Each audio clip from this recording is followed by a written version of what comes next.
साथीहरू आज हामी गुफा पोखरीबाट फर्कने क्रममा यहाँनेरि एकदम धेरै बास्ना आयो। यो के को बास्ना रहेछ भनेर हामी घुम्दै जाँदै गर्दाखेरि बा चाँपको पो बास्ना हो कि भनेर हामी अन्यलमा थियौँ। अनि हेर्दै जाँदाखेरि यो भिर पाखामा भिर हो, यसमा यसरी एउटा यो झाडी जस्तो यस्तो फुल झट्ट परबाट हेर्दाखेरि चाहिँ पयुँको बोट जस्तो देखिने, तर यसको अद्भुत बास्ना चाहिँ ठ्याक्कै इन्द्रकमल पुरै बास्ना छ इन्द्रकमलको फुल। हामी यो एकदम मैले पनि बास्ना लिइरहेको छु, बास्ना एकदमै इन्द्रकमलको जस्तो बास्ना। अनि बास्ना छ, मनमोहक छ दृश्य पनि। तर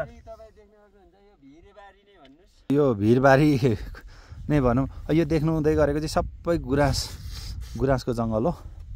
यो चाहिँ यहाँनिर 28 प्रजातिका गुराँस यहाँ पाउने भनिएको छ। तर यतिखेर यो गुराँस फुलिरहेको छैन।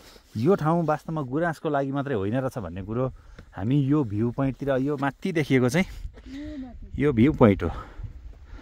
यहाँ आएपछि मात्रै हामीले थाहा पायौँ कि यहाँनिर वास्तवमा गुराँसको लागि मात्रै आउने ठाउँ होइन रहेछ यो तिनजुरे मिल्क एरिया भनेको। यहाँ चाहिँ यस्ता हामीले कहिल्यै नदेखेका फुलहरू अनि बोट बिरुवाहरू, वनस्पतिहरू अनि जनावरहरू, त्यसरी चराचुरुङ्गीहरू, यस्तो दृश्यहरू, अति राम्रो दृश्यहरू। यो धेरै टाढा पनि होइन, धेरै टाढा आउनु पर्दैन पनि। हामी धेरै टाढा ट्रेक जान्छौँ, मात्रै नजिकमै छ यो।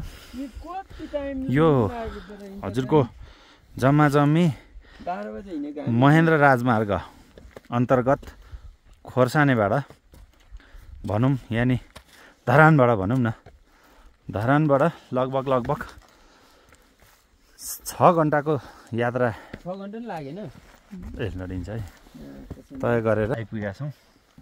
तर हामी त हिजै आएको, हामी आएको चाहिँ खासमा गुफा पोखरी हो, त्यहाँ आएका थियौँ। प्रतिकूल मौसमका कारणले गर्दाखेरि हामीले भने जस्तो त्यहाँ दृश्यावलोकन, त्यहाँको भ्यूहरू हेर्न पाइएन। तर यहाँनिर चाहिँ आज साह्रै राम्रो। यहाँ भाइ पनि फाइनल्ली एकदम बिरामी भए पनि बस रमाइलो छ। हामी कुनै तडक भडकका साथ हामी यो भिजिट गर्दै छैनौँ। एकदमै नर्मल, सबै कुरा नर्मल छ। मलाई अचम्मै लागेको कुरो भनेको चाहिँ